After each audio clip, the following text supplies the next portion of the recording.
All right, we'd like to welcome Victor Perez into the interview room, making his first start at the Wyndham Championship. Victor, I know last week was a big week, finishing fourth at the Olympics. Comment a little bit about that, and then also being here in Greensboro this week. Yeah, very good week last week. Very happy with everything. I think, the turnout with the crowds and everything was probably what most of us didn't expect. So, it was great that a lot of people showed up for the golf, and obviously had a really good week, just one shy of kind of like what we came for. But yeah, very happy, and obviously very happy to be here as well. How big was that for France to have golf, and then also for you personally? Yeah, I mean, it's never easy because obviously being, such a strong field, if, only 3 people basically medaled. And so if you're kind of out of it quite early, it would have been, probably a little bit of a longer week. But yeah, I was happy. I think it was really good. I think, the crowd pushing me on for 4 days was, something that I had never experienced, as strongly, with the French fans, because, the French Open is obviously not as big as the Olympics. So yeah, it was really good. And now you occupied the last spot to get into the FedEx Cup playoffs. I know that's high on your radar right now. Talk a little bit about the state of your game coming into the week and your goals for the week. Yeah, very good. Obviously, I had a really good week last week. I was able to play 9 holes yesterday. We flew in on Monday. But yeah, no, playing well. I think, whether I'm the last guy in, first guy out, you still have to play well anyway. I think even the guys in 67, 66 probably don't feel too comfortable either. So we're kind of all in the same bucket. It's about trying to put on a good performance and see where it goes. Before questions, how's the jet lag? Are you okay? Yeah, I'm fine. I think we're used to it since the traveling back and forth. Yeah, so it's okay. I should be fine. All right, great. If you'll raise your hand, we'll get a microphone to you. Yep, we'll start with Kevin. Victor, when you think about the Olympics and how it's like through each of the 3 Olympics, it seems like it's grown more and more of a buzz in golf, and players are echoing that. What do you think it is that's allowed that to kind of take hold and grow from where it started and continue to establish itself? I think this one was really kind of like the first one since golf's been back where like everybody's been at the event. I think the one in Rio was, a little tempered by some of the things going on. Obviously, the one in Tokyo with COVID wasn't easy because no fans. So I think, yeah, it's growing. I think it's a bit like the tennis was maybe when it got back into as well. It's just going to take a bit of time. But I think, the next one in LA is going to bring a lot of people as well. And then the next one in Australia, they're going for big golfing countries, basically, after France, which, had a really good turnout. So I think it's going to keep developing. And if everybody keeps showing up, I think the event was great. It came down to the last few holes. Which I think everybody was hoping for, and it happened. So, yeah, it was really good. Looking back a few days ago, what's that emotion like of walking off the 18th green on Sunday? Yeah, it was good. I mean, it would have been probably a lot better if I hold the putt, but at the same time, yeah, it was really good. I think just having the people cheering me on throughout the 4 days was great, and all the way to the end, playing, kind of making a run on the back 9 and being so close was really good. All right, let's go to Ron. Well, that was sort of my question, but when you reflected on that hour and a half or whatever, what comes immediately to mind, and was it a feeling maybe unlike you've had in competitive golf, given all that was swirling? Yeah, it obviously happens really quickly. You kind of, I birdie 12 and 13, and then eagle 14. Now you think like, oh, wow, I'm a lot closer than I expected it to be, an hour ago. And then you birdie 15 and 16. Now you really think you have a chance, knowing that the last 2 holes are quite difficult. And just as much as you can make a birdie, you guys could easily drop a shot on the last few holes, with the hazards and, the kind of amphitheater that was created with the people. So, yeah, it was definitely strong emotions, to say the least, yeah. Okay. Back to Kevin. And when you compare kind of going into Sunday at the Olympics, where you're almost in a way playing with not much to lose, and then you come in here and you almost have a position to protect in a way. Do you think in those terms at all, or how do you describe the difference in kind of your situation from Sunday to this week?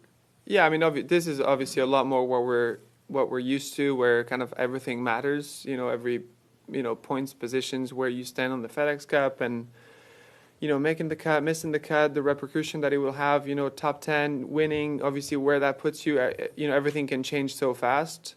Whereas last week was a lot more straightforward. You're going for 3 places, kind of playing pedal to the metal throughout the 4 days, and that's all you really can do. Whereas this is a lot more what we're comfortable in doing, whether it's easier or harder, just what we do, kind of in a sense.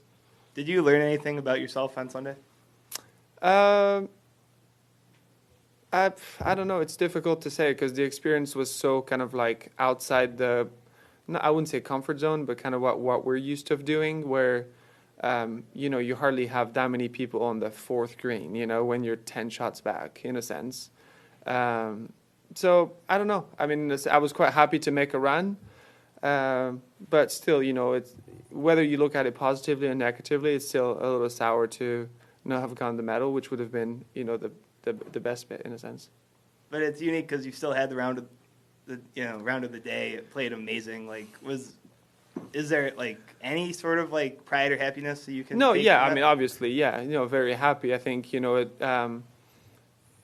everything that has gone down and the positivity that you can get from a 63 on the final day at Golf National on the course that I've played since I'm 12 years old, where I've had probably the biggest meltdowns of my career. At the same time, when you're 13 and you roll up on 15T and all you can see is water, it was definitely nice to see the development 20 years later to see that, I can actually do this, so it was nice in that sense. Back to Ron.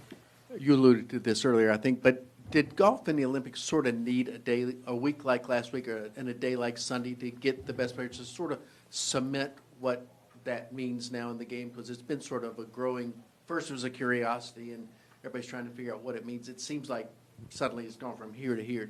Did you get that sense? In France? Yes. Yeah, I would say so. I mean, I think the Ryder Cup was definitely big in 2018, and Europe winning. I think everything brought, but obviously there was no French players in the field on the European side, obviously. So I don't know if it got the kickback it was expecting. It definitely got some, but it was already 6 years ago, and maybe the way French golf has developed, with Matt playing really well this year, winning at Torrey, and some of the guys playing very well on the DP World Tour as well, kind of shows how some of the players are developing. I think the boys won the European Championship.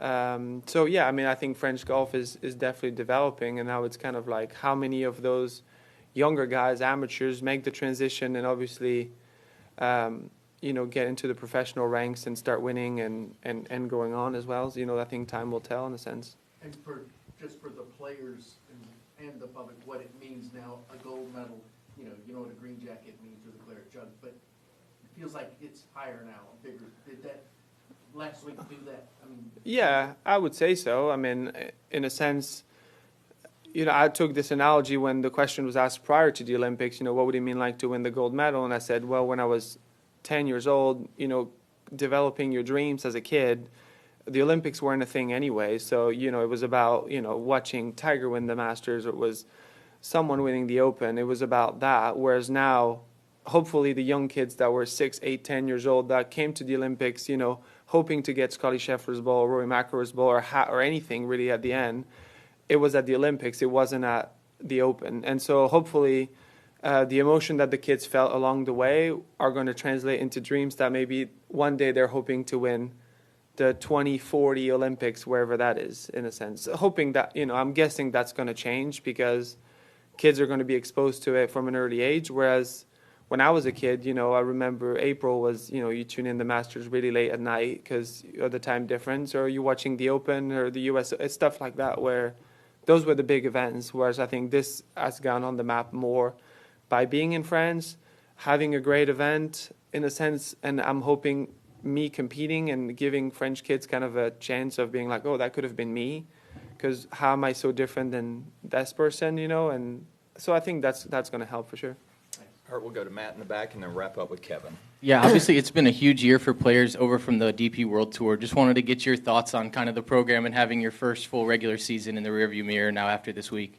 Yeah, I think it's been a lot. I think it's been a lot easier having played the full schedule relative to 2020, 2021, just playing through top 50 and playing the invitationals and playing the majors only.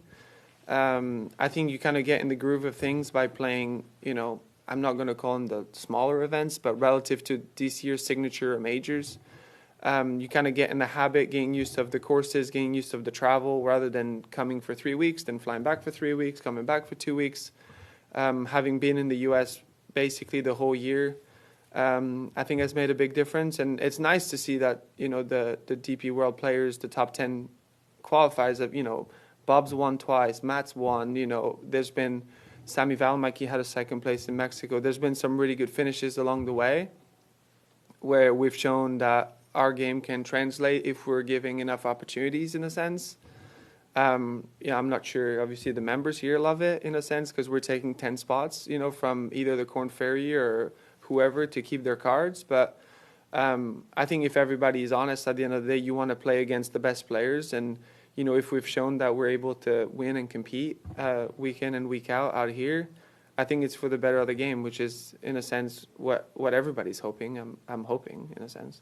All right, Kevin. And have you been on one of these status bubbles before, kind of right in that last spot or near? Yeah, I have, actually. I think drawing back from experiences, I think when I got on Challenge Tour in Europe, my first year, I was like 16 going into the final, and obviously top 15 would get their cards. And I remember just absolutely crumbling the last week and not getting my card, finishing 18, and looking back in hindsight, being like, I wish I would have got my card at the time. But looking back now, I think it was probably great that I didn't get my card, and I was able to get another year, on the Challenge Tour, and then I finished third, and then I didn't end up getting my card. So I can draw back from those experiences and looking at this week, like, with a little bit less pressure than I would have if I was, 22 years old, where, you feel like every week is like a do or die. And it's like, my goal was to make the playoff. And then all of a sudden you feel like if you don't make it, everything's going to fall apart. I'm much further up in my career now. And I think I have a little bit more perspective on the results, in a sense, and whether it works or doesn't work. Obviously you want it to work, and I think everybody on my team wants it to work, and we're all going to, push the hardest for it to work. But if it doesn't, I don't think it's going to be the end of the world. I think, in a sense, the season being different here in America relative to it was in Europe, where, we used to finish in November, and then it was the break, and then the season was completely over. In a sense, it's only August, and so there's still time to do great things in the fall as well. So the perspective is important, and I think I'm, lucky that it's happened to me in the past, and I can look back and not look at this week with, the first 7 footers on 3 or something, and then you miss it, and you think, oh no, everything's falling apart. I can look back, just play golf, and then see where it goes, and if it goes well, then great, and if it doesn't, then I'll probably learn something from it, and something good will come later on. So I'm going in this week with a lot more peace than I would have if I was, 23. I'm guessing. Was making the playoffs a goal to start the year this season?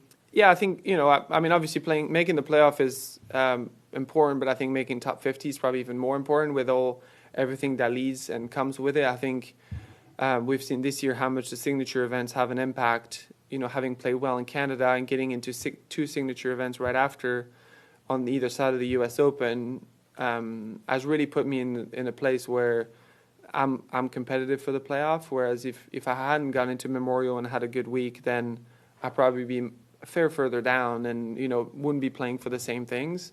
So they obviously have a lot of weight. Whether people like the signature events, don't like them from strictly a FedEx Cup perspective, they matter a lot. So, yeah, making top 50 is probably the bigger goal rather than, try to make the next week. But, at the same time, everybody wants to, whoever is in, I think even the guys that are up to 100, if they have a really good week in the top 3, they probably think that they're going to make it, which then can lead to the next one and the next one. So kind of carries over itself. All right. Well, Victor, we appreciate your time. Best of luck this week. Thanks. Thank you, sir. Thanks.